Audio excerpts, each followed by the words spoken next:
So the question really is, what about sugar dating? And in particular, what about sugar dating for guys who are a little bit older, guys who are a little bit more mature? Should you do it? Should you not do it? Is it verboten? Or is it something that just one always will naturally progress to as one gets older?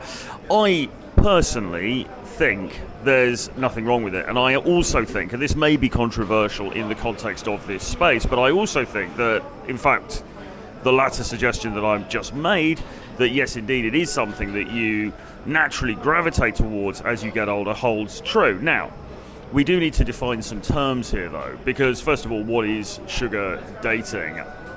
There's a sliding scale of different things that you can do, from meeting a girl online and then buying her an expensive gift, or taking her out for countless dinners, flying her first class to different parts of the world, doing all of that good stuff, buying her clothes, buying her expensive items of electrical goods, jewelry, whatever, right? So there's really taking it to the max. There's paying an allowance, okay? There's paying a monthly allowance to a woman to be there, not necessarily even exclusively, just to be there, to be your sort of pretend girlfriend, okay? So there's that side of things. But then there's this sliding scale that comes all the way down to, you know, not really funding a lifestyle as such, not paying for a, not paying for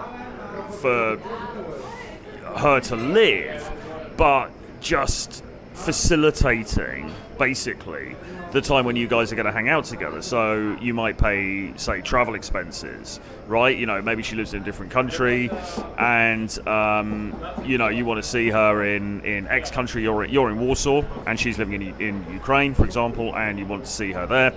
You might pay for particularly at the moment, you might pay for a rail ticket for her to get out of the country, or say maybe you are in Turkey and she is in another place in Europe. You might pay for a flight for her to come over. You might take care of the hotel bill as well. You might buy a few dinners, all right? Is that sugar dating? Well, not really, no. I don't think it quite meets the definition, but you're certainly spending money. You're certainly spending money that you have earned in order to facilitate you guys coming together and having a really good time. Is this a bad thing? I don't really think it is. And this really leads on from a video that I made recently where I was talking about spending money on dates. I think that if you are an archetypal, in inverted commas, high-value man, then you should be prepared to put your hand in your pocket and spend money to facilitate the process of you guys of dating and having a good time together. I don't think it's a big deal. Where I do draw the line is buying expensive gifts. I think you've got to be very, very, very careful when you go down that route, because when you do that, you really are laying yourself open to gold diggery of the most of the most scurrilous order. Because does she really need you to buy her an iPad? Does she really need you to buy her a MacBook Air? Has she not got a job? What's she doing, right? So I would be very, very resistant to sort of buying gifts like that for somebody that I wasn't in a serious relationship with. And even then, to be honest, when I've been in serious relationships with women, I haven't been really buying them gifts of that order, right? I mean, my ex, we used to buy each other Christmas presents, but it would be something very, very small. It was more a tokenistic thing, right? But in terms of spending money to facilitate you guys meeting and hanging out, I think absolutely. And I think as you get older, and maybe it depends on your lifestyle as well, right? I mean, if you are just living in a small town in America or the United States, and you never travel anywhere, then maybe this is all slightly different. But if you're somebody who is traveling around, you're going to different countries, different continents, and you're meeting people as you travel, and you want to stay in contact with them, and you want to have experiences with them, you want to have a cool time with them, then yeah, oiling the wheels with a little bit of money in terms of helping with transport, helping with accommodation, helping with meals and stuff like that, I think is absolutely fine. I don't see a big deal with that at all. In fact, I think really, as the guy, it is your job to do that, and okay, the expenditure is on a slightly higher scale than when we were talking about buying drinks and things in the last video, but really, if you've got your stuff together, it shouldn't be a big deal. It shouldn't be a big deal for you to, maybe buy an air ticket or buy a couple of meals here and there or cover the accommodation, okay? Again, this isn't about bribery. This isn't about soft prostitution or anything of that kind. This is just literally about, are you a together guy? Have you got the wherewithal? Have you got the means to to make things happen? And I think it displays high value if you have.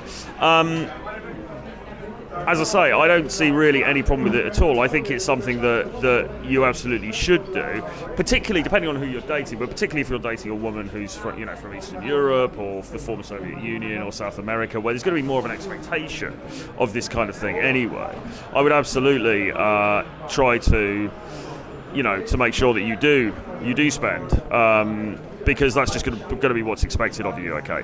And I think the only thing to be careful of is falling down the rabbit hole of sort of soft prostitution, right? I mean, if and again, I mean, you're going to have to be calibrated, really, in terms of knowing if this refers to you or not. But you've got to just ensure that she's not taking you for a ride. You've got to ensure that she's not using you. Okay, how do you know that? Well, really, it should be obvious to you. But, unfortunately, I know a lot of guys are sadly actually quite naive to this kind of stuff. So if you've got doubts in your mind, then that might be a red flag in itself. But if you do have doubts in your mind and you want to, ask me, drop me an email, troy@realtroyfrancis.com, and we can, I can have a conversation with you. But in general, unless you're getting those sort of gut feelings of, this is a red flag, this is not looking good, I think that it is absolutely fine for you to be spending a bit of money, facilitating, a little bit of travel and stuff here and there. Not a big deal. You can have a good experience, the two of you, which is what you want. If it's a case of if you don't spend that money, then it's not going to happen. Then you'd be a fool, I think, not to. And a little bit of sugar, as you get older, just sweetens the apple pie, in my view. Anyway, let me know what you think. You probably profoundly disagree with all this provider nonsense. I don't think it is provider nonsense, really, but whatever. You may profoundly disagree, so put your comments in the comments box below. Hit the subscribe button, and if you want to get on a call with me to discuss, your dating life, how you organise your life as a bachelor, all that good stuff, then there's a link below. Get some time in my calendar. We can have a conversation, and I'll see how I can help. Until the next time, bye-bye.